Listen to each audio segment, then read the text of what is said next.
श्री स्वामी समर्थ. जय जय स्वामी समर्थ. तर मंडळी, आज मी अतिशय दुर्मिळ स्वामींचा मंत्र तुम्हाला सांगणार आहे. तुम्ही मनोभावे पूर्ण ऐका, कारण स्वामींची कृपा तुमच्यावर झाली आहे आणि खास तुमच्यासाठी हा मंत्र स्वामींनी पाठवला आहे.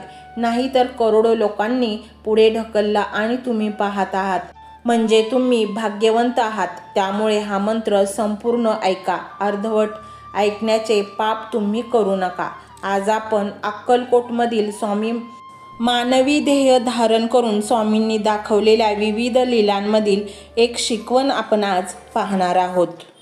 तर मंडळी, श्री स्वामी समर्थ महाराज अक्कलकोटमध्ये मानवी देह धारण करून अनेक लीला करत असताना अक्कलकोटमध्ये स्वामींचा अतिशय प्रिय एक भक्त राहत होता.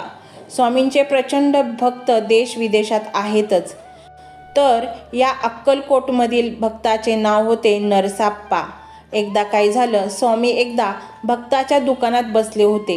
कारण असं होतं ना, जिथे जिथे भक्त तिथे तिथे स्वामी आहेतच. मग तो भक्त राजवाड्यातील असू दे अथवा झोपडीतील असू दे, जिथे भक्त आहेत तिथे स्वामी हे असणारच. नरसाप्पा आपल्या शेतात चालला होता. नरसाप्पाने शेतात हुरडा लावला होता. त्याने पाहिले स्वामी बसलेले. त्यांनी स्वामींना बोलवले या हुरडा खाण्यासाठी. तेव्हा स्वामी तिथे आले. तेव्हा स्वामी म्हणाले, काय रे नरसाप्पा, तू कधी लावले शेत आणि शेत कोणाचे आहे? शेत म्हणजे काय तर आपल्याला प्राप्त झालेला हा मनुष्य देह आहे. हेच शेत आहे आणि हे शेत नांगरण्यासाठी प्रकृतीची अवजारं आपल्याला प्राप्त झालेली आहेत. त्यामध्ये अंतःकरण आहे, चित्त, मन, अहंकार, बुद्धी, ज्ञानेंद्रिये आहेत, कर्मेंद्रिये आहेत.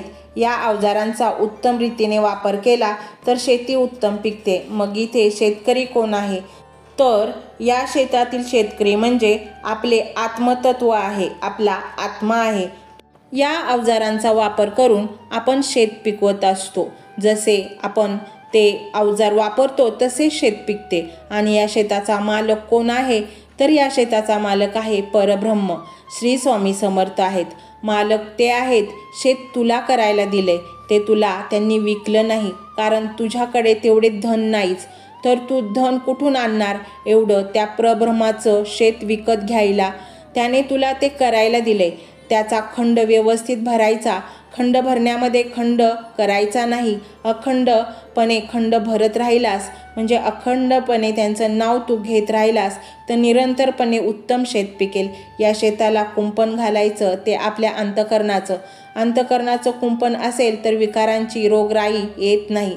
अंतःकरण जर स्वामी चरणावर असेल तर ती निरंतरपणे स्वामी नाम घेऊन मी त्यांना खंड देत राहिलो तर स्वामी कृपेचा पाऊस निश्चितपणे पडतो आणि ते शेत उत्तम रीतीने पिकते. मग भरून आपण आणि त्याचा उपभोग आपण घ्यायचा.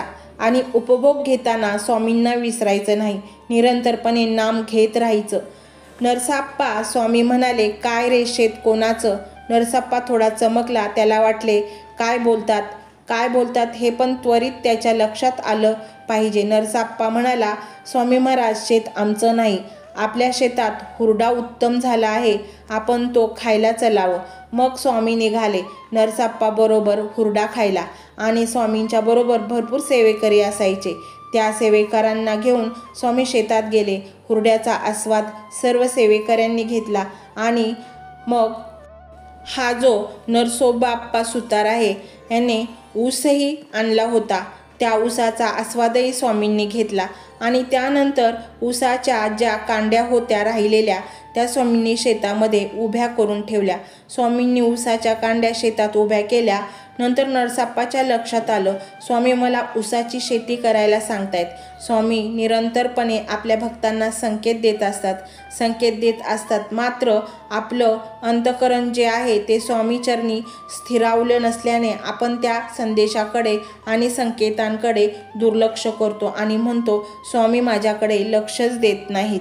स्वामींनी त्या ऊसाच्या कांड्या शेतात रोवल्या. याचा अर्थ त्यांनी सांगितले की तू आता ऊसाची शेती कर, त्यामध्ये तुला फायदा होईल आणि तुझे आर्थिक विवंचनेमधून सुटका होईल. आणि मग या स्वामी कृपेने त्या नरसाप्पाने ऊसाची शेती केली